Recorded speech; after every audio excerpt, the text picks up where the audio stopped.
किसान साथियों नमस्कार। आज हम जानेंगे गेहूं की बुआई से 50 दिन तक गेहूं की देखभाल हमें कैसे करनी चाहिए, हमें कौन कौन सी खादों का इस्तेमाल करना चाहिए, कैसे हम गेहूं में कल्ले बढ़ा सकते हैं, हमें क्या करना चाहिए जिससे हमारी फसल में अच्छा पैदावार हमें देखने को मिल सके। तो चलिए, आपका ज़्यादा समय हम यहाँ पे नहीं लेते हैं। मान लीजिए अभी तक आपने गेहूं की बुआई अगर नहीं की है तो शुरुआत से वीडियो आपको पूरा देखना चाहिए।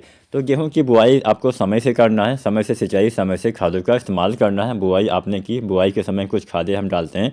सबसे पहले हम वही खादें आपको बता देते हैं। तो बुआई के समय आपको डालना है डीएपी। डीएपी कितना डालना है? लगभग 55 किलो, क्योंकि हम समय पे बुआई करेंगे तो 55 किलो डीएपी पर्याप्त रहेगी। अगेती बुआई करते तो ये जो मात्रा है 10-15 किलो बढ़ जाती।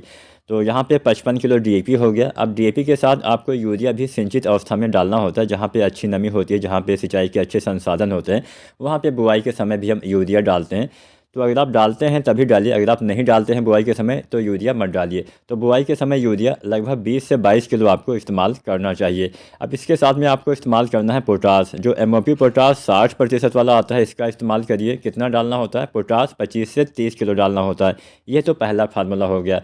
अब बहुत सारे किसान साथी जो है वो डीएपी के साथ में एसएसपी यानी सिंगल सुपर फास्फेट का भी इस्तेमाल करते हैं। तो ऐसे किसान साथी जो एसएसपी खाद का इस्तेमाल करते हैं, तो बुआई के समय आपको एसएसपी कितना डालना है? लगभग 1 बैग के आसपास आपको एसएसपी डालना होता है।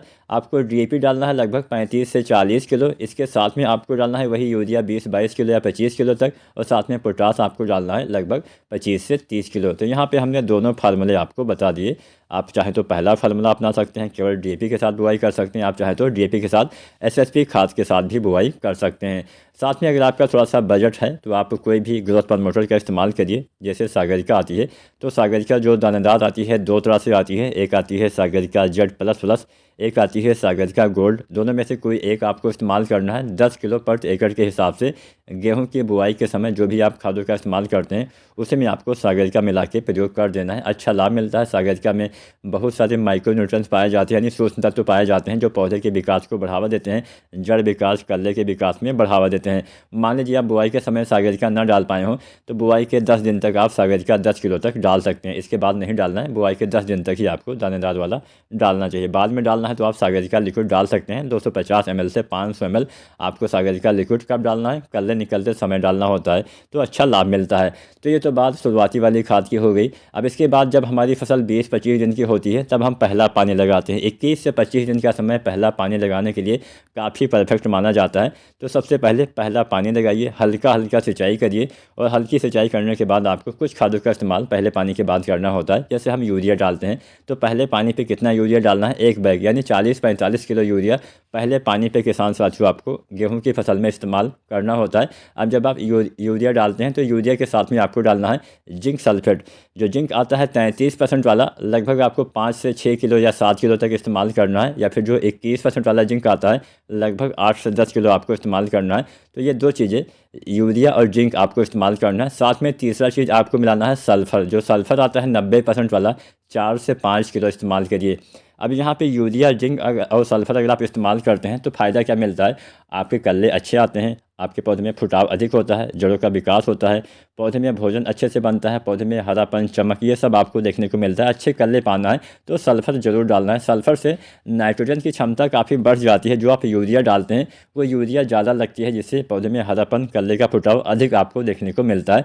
तो पहले पानी के बाद ये 2-3 खादें आपको डालना है। अगर आपने बुआई के समय सागरिका दानेदार नहीं डाला है तो पहले पानी के बाद लगभग 30-35 दिन पर आप सागरिका जो लिक्विड आती है, सागरिका जो तरल रूप में आती है, इसका इस्तेमाल कर सकते हैं। लगभग 250 ml से 500 ml तक। मान लीजिए फसल कमज़ोर है तो इसके साथ में आप NPK 19-19-19 मिला के भी प्रयोग कर सकते हैं। NPK कितना डालना है? 1 किलो से लेकर 1.5 किलो।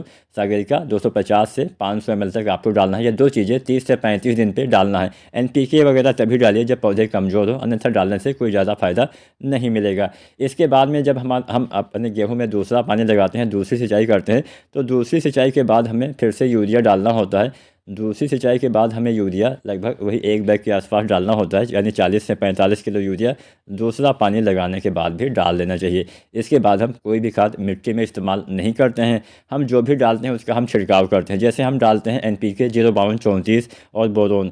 NPK 05234 बालियाँ निकलने से पहले 1 से 1.5 किलो, साथ में बोरोन 100 से 125 ग्राम जो 20% वाला बोरोन आता है, इसका इस्तेमाल करते हैं तो अच्छा लाभ मिलता है। गबोट अवस्था में इसका इस्तेमाल हमें करना होता है। इसके बाद अगर आपका बजट है तो आप NPK 0050 बालियाँ निकलने के बाद दाने भरते समय डालते हैं तो और अच्छा लाभ मिलता है। तो यहाँ पे हमने बुआई से कटाई तक आपको जानकारी दे दी है। वीडियो अगर पसंद आई हो तो लाइक करना, चैनल को सब्सक्राइब करना। धन्यवाद।